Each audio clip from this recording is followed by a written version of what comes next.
My sister inherited a multi-million-dollar estate and I got an old junkyard. It's just trash anyway. They laughed. But when that junkyard made me a fortune, they were stunned. My name's Carter, and if you'd asked me a year ago, I would have told you I was the unluckiest guy in the world. The kind of guy who life keeps kicking just for fun. But looking back, I realized now I wasn't unlucky at all. I was just playing the long game without knowing it. For most of my life, I was treated like an afterthought. My father, Richard Holloway, was a self-made businessman, the type who thought success was genetic. And according to him, I was born defective. "You've got no vision, Carter," he'd say, shaking his head. "You think small. That's why you'll never be great." I heard some version of that my whole life. Whenever I tried to impress him, he'd cut me down before I even had a chance to stand. Meanwhile, my older sister, Lisa, could do no wrong. She got straight A's. Dad framed her report cards. I got a decent job. He barely looked up from his newspaper. So when he died, I wasn't expecting much. I'd made peace with being the disappointment. But what I didn't expect was how far he'd go to make sure I knew my place, even from the grave. At the reading, Lisa sat beside me. Her designer purse perched on her lap like a trophy. The lawyer listed everything Dad had left her: the estate, the investments, the summer house in Napa, millions of dollars in assets. Then he turned to me. "And to Carter Holloway, your father has left you the Holloway salvage yard, a junkyard." Lisa let out a laugh so loud it echoed in the room. "Oh my God," she snorted, barely containing herself. "That's perfect. Carter, king of the trash heap." Even the lawyer smirked. I should have been humiliated, furious. Instead, I just sat there staring at the paperwork because what they didn't know, what I didn't even know yet, was that this so-called pile of trash was about to make me richer than all of them combined.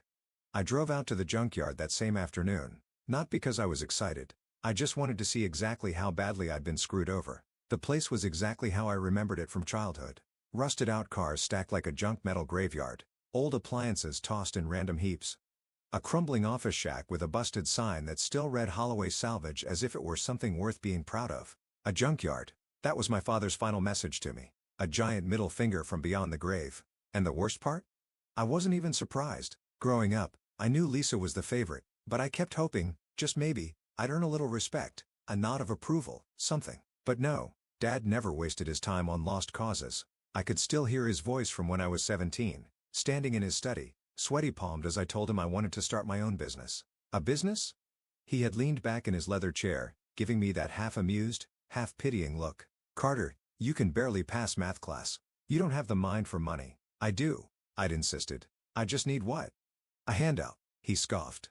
"You think I built this empire by begging for favors? No, Carter. Some people are meant to lead.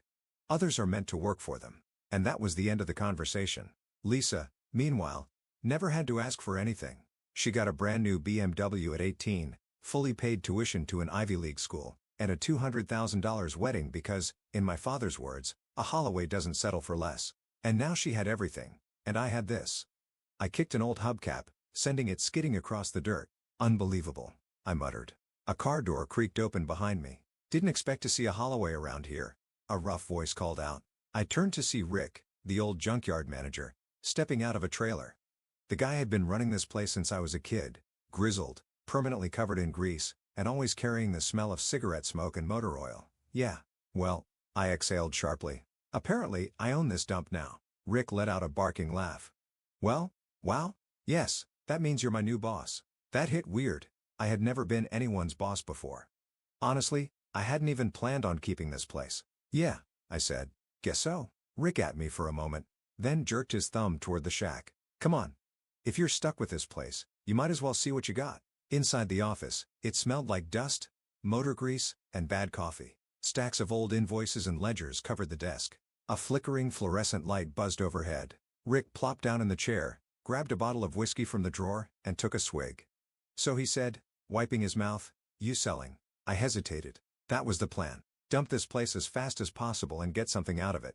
But the way Lisa had laughed at me, she thought I was nothing. She thought I'd walk away with a couple grand and disappear like the pathetic loser Dad always painted me as. And for some reason, that pissed me off more than anything. "What's this place even worth?" I asked. Rick snorted. "In its current state? Not much, maybe a couple $100,000 if you find the right buyer."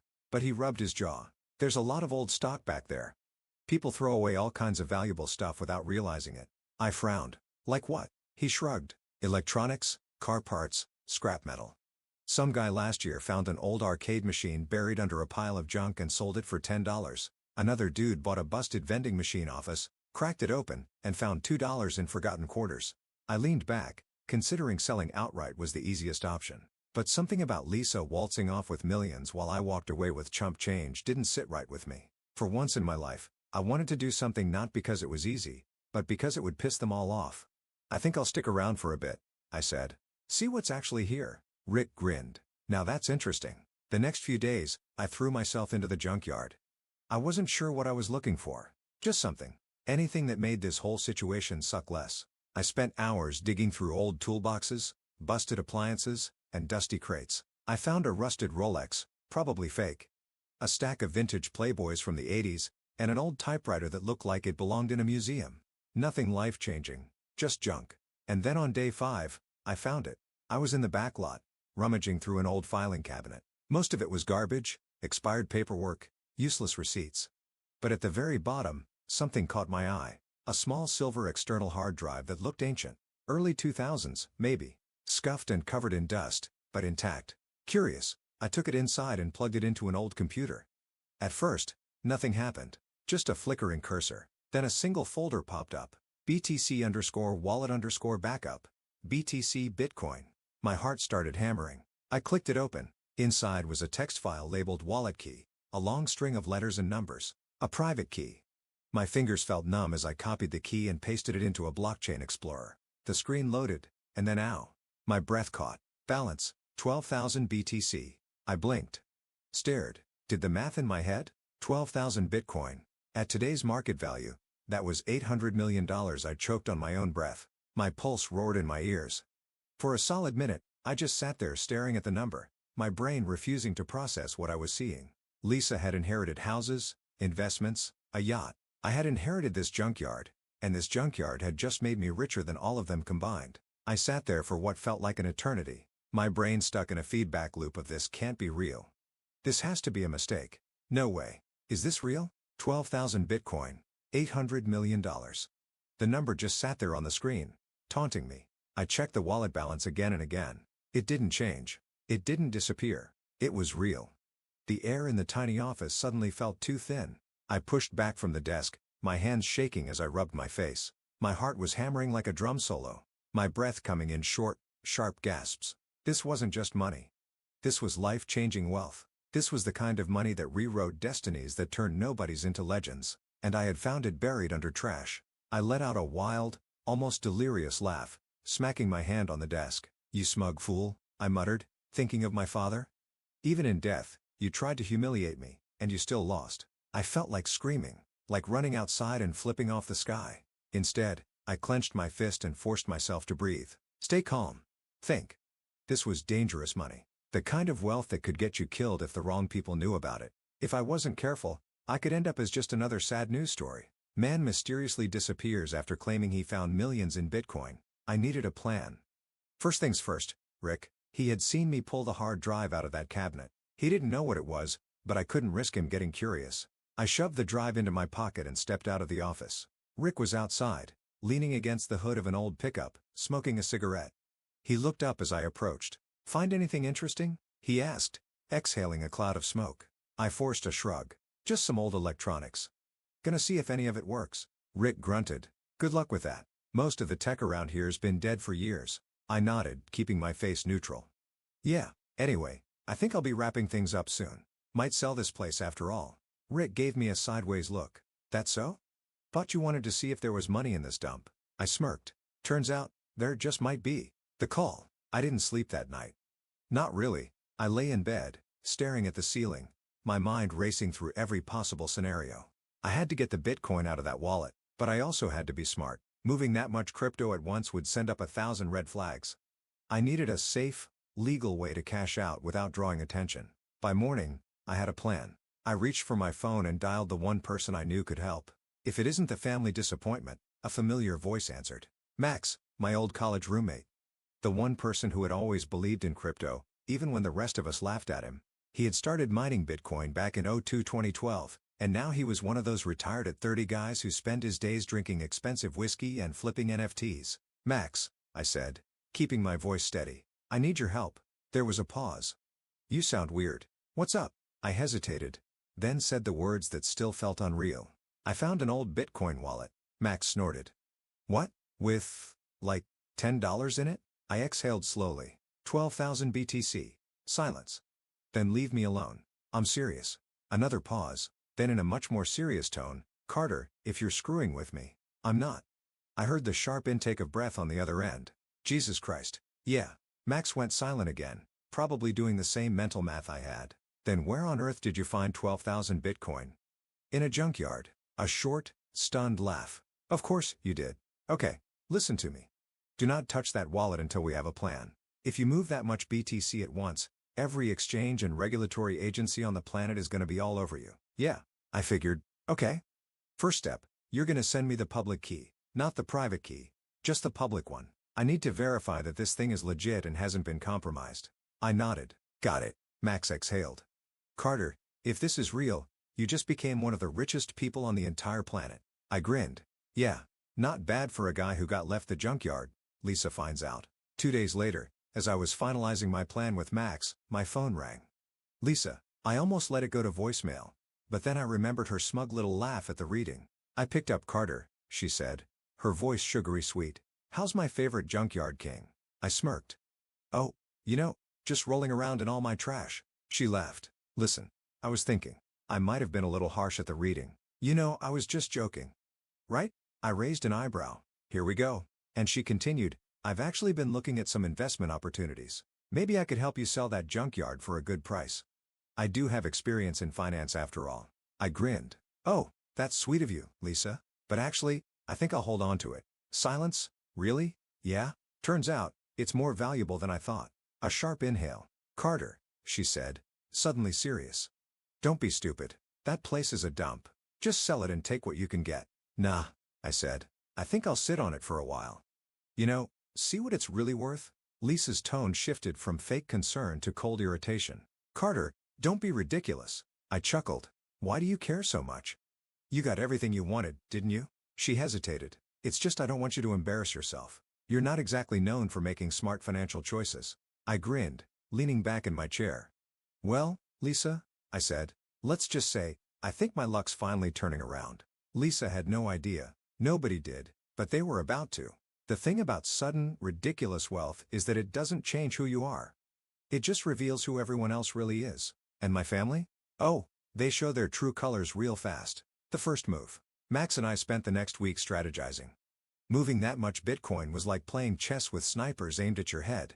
One wrong move, and suddenly, you've got government agencies, hackers, and God knows who else sniffing around your fortune. The plan was simple. Slow liquidation, multiple wallets, multiple exchanges, all under the radar. Step 1 was securing the wallet. We moved the Bitcoin to a cold storage device and split it across multiple new wallets for safety. Step 2 was setting up a trust, one that wouldn't link directly to me. Step 3, cash out carefully. I started small. A few $100,000 here, another couple $100,000 there. Just enough to set things in motion. By the end of the first month, I had a fresh $10 million in my newly established offshore accounts, and not a single soul in my family knew a thing. Well, not yet. The family comes crawling. It didn't take long before Lisa caught wind that something was off. At first, she just called more often. Sweet little check-ins like, hey, Carter, how's my favorite little brother?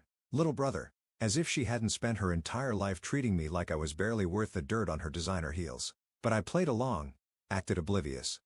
Let her think I was still that pathetic, clueless loser she loved to kick down. Then, one day, she slipped. So I was thinking, she said over the phone, her voice dripping with fake nonchalance. That junkyard of yours, it's not still for sale, is it? Bingo? I grinned. Oh, I don't know, Lisa. I'm actually starting to like the place. Silence. Then, a sharp inhale. Carter, be serious. Oh, I'm serious. I leaned back in my chair, spinning a solid gold coin between my fingers. In fact, I just put in some renovations. You wouldn't believe what people throw away these days. She was quiet for a long moment. Then, in a much colder voice, what's going on? I chuckled. Why, Lisa? Worried I actually figured out how to make something of myself. She scoffed. Oh, please. You couldn't run a lemonade stand without screwing it up. I smirked. Maybe, but you might want to rethink that, considering I just bought my third property this month. Dead silence. You're lying. I laughed. Am I? That was the moment she knew. Something was very, very wrong. The panic sets in.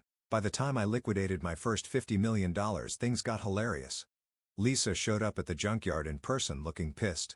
She stepped out of her brand new Porsche, sunglasses perched on her head, her expression carefully composed. But I could see the cracks, the tension in her jaw, the way she clutched her designer purse like it was a lifeline. Carter, she said smoothly. We need to talk. I leaned against the rusted-out hood of an old Chevy. Oh? About what? She crossed her arms. Cut it out. I grinned. Wow.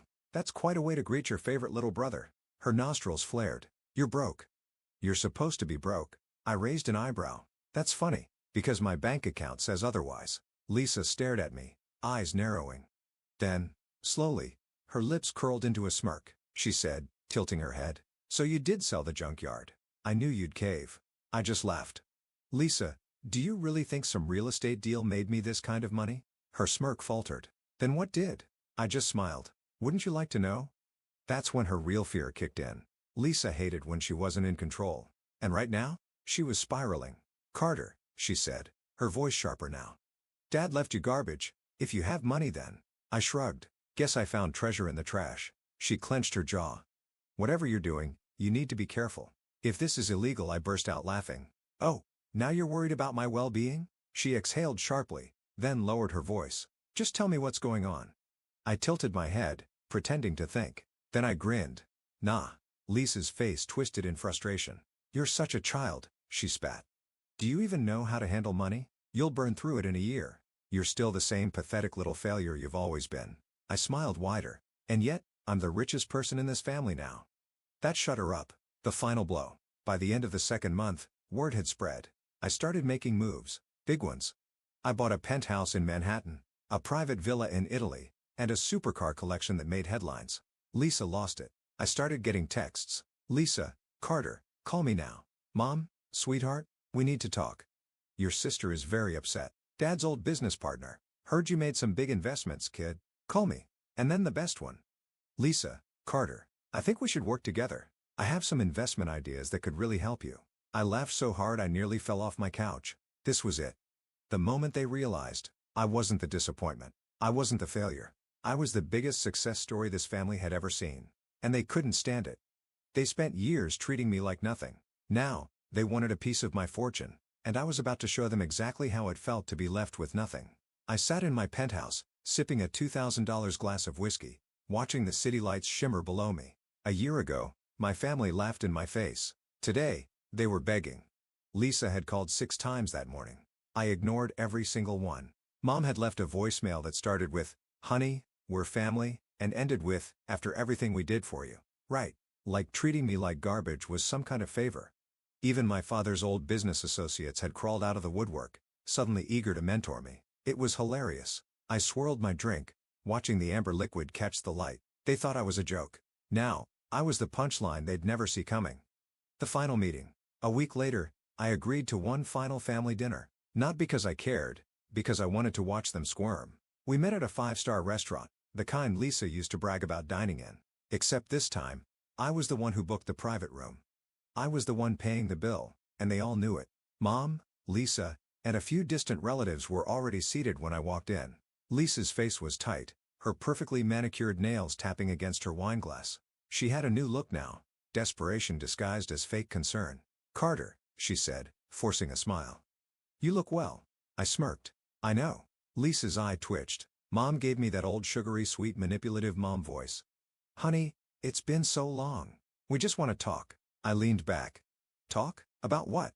How you all cut me out of Dad's will because you thought I was worthless? Silence. Lisa cleared her throat. Carter, we didn't. I held up a hand. Spare me. We both know exactly what you thought. And honestly, I'm glad you did. Lisa stiffened. Glad. I grinned. Yeah, because if Dad had handed me millions like he did with you, I might have ended up just as entitled and useless. Lisa flushed deep red. Mom gasped. Carter, that's not fair, isn't it? I leaned forward. You called me a loser. You laughed at me. And now, I'm richer than all of you combined, and I didn't have to bow down to anyone to get there. Lisa's hands curled into fists. That money should have been mine. She hissed under her breath, forgetting for a moment to pretend. I laughed loudly. There it is. I said, shaking my head. You don't care about me. You just can't stand that I want. Lisa shot up from her seat. You don't even know how to handle that kind of money. You're reckless, Carter. You'll lose it all, and when you do, you'll come crawling back. I smirked. Yes. We'll find out. Lisa's nostrils flared. Mom reached for my hand. Sweetheart, please. You know we love you. I stared at her. You love money, I corrected. You loved me when I was broke and useful. Now I'm rich and I don't need you. And that's what really pisses you off, isn't it? Mom's lips parted, but no words came out. I pushed back from the table, tossed my napkin onto my plate, and stood. This was fun, I said, throwing down a stack of $100 bills for the bill just to watch Lisa's eye twitch. Then I turned to leave. Lisa's voice cut through the silence. You'll regret this. I stopped, turned, and met her gaze. Nah, I said, smirking. But you will. Then I walked out. And this time, nobody followed. Epilogue. Final message. So, yeah, that's the story of how my family laughed at me, threw me away, and then watched me win harder than they ever thought possible. Lisa? She blew through Dad's millions in record time, made a few bad investments, got scammed by some exclusive hedge fund, and had to sell her house just to stay afloat. Mom? Still tries to call, still leaves voicemails about how family sticks together. I never answer. Me? I wake up in a beachfront villa, drink stupidly expensive coffee, and live my best life. Moral of the story? Sometimes, being underestimated is the best thing that can happen to you. And sometimes, trash isn't trash. It's just treasure waiting for the right person to find it.